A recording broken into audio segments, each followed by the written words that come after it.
Hello bachcho, let's read the question. The question says which of the following is not correct. Okay, so first is that delta H is equal to delta U minus P delta V. B is delta U is equal to Q plus W. C is delta system plus delta surrounding is greater than or equal to S, and D is delta G is equal to delta H minus T delta S. So we have to find out that which one of the following relation is incorrect. So the key concept is, यहाँ पे जो हमारा पहला की concept है that is the Gibbs equation. ठीक है, Gibbs equation which says that delta G is equal to delta H minus T delta S, where H is enthalpy and S is for entropy. Here delta G is change in Gibbs energy,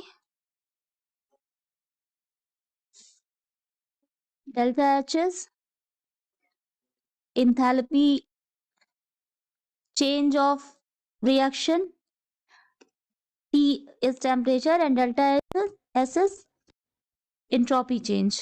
Okay.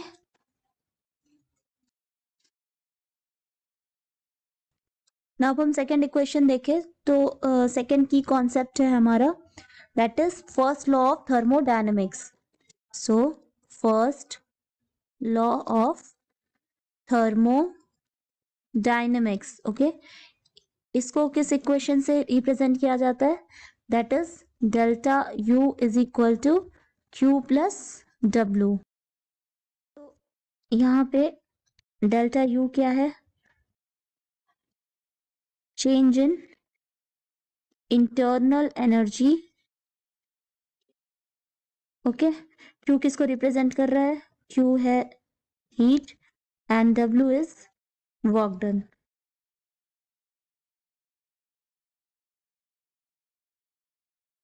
Concept हम देखते हैं कि अगर हमारे पास कोई spontaneous reaction है that is for spontaneous reaction,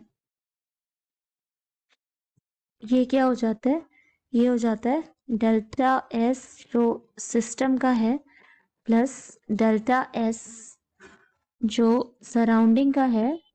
ठीक है, वो इक्वल हो जाएगा डेल्टा S ऑफ यूनिवर्स. ये हमें according to second law of thermodynamics, ठीक है, ये इक्वेशन मिलता है for spontaneous reaction.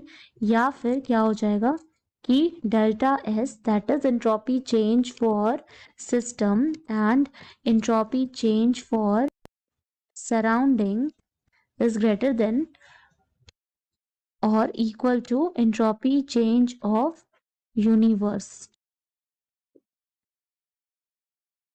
Fourth concept देखें अगर, सो relation between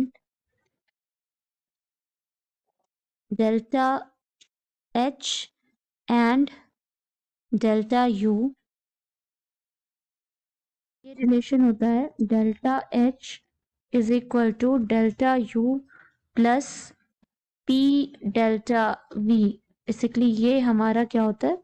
रिलेशन होता है डेल्टा H का डेल्टा U के साथ. Equation delta H is equal to delta U plus P delta V.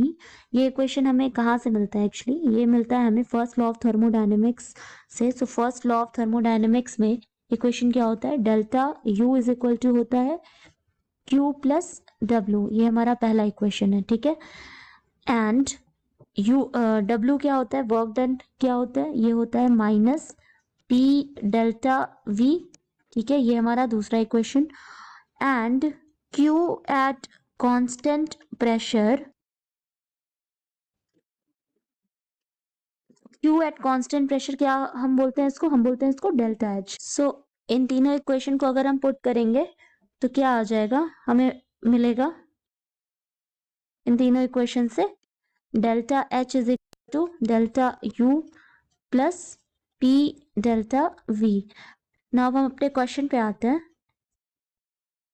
तो क्वेश्चन में अगर हम देखें तो ऑप्शन ए में लिखा है delta H is equal to delta U minus P delta V, which is wrong. अभी हमने देखा कि ये क्या है, प्लस पी डेल्टा वी है। हमसे पूछा गया था कि which is not correct, so it means कि option number A is not correct. ठीक है, एंड बी को देखें तो B is correct, why because delta U plus U delta V क्या बता रहा है, ये हमारा मैथमेटिकल रिप्रेजेंटेशन है फर्स्ट लॉ ऑफ थर्मोडायनेमिक्स की।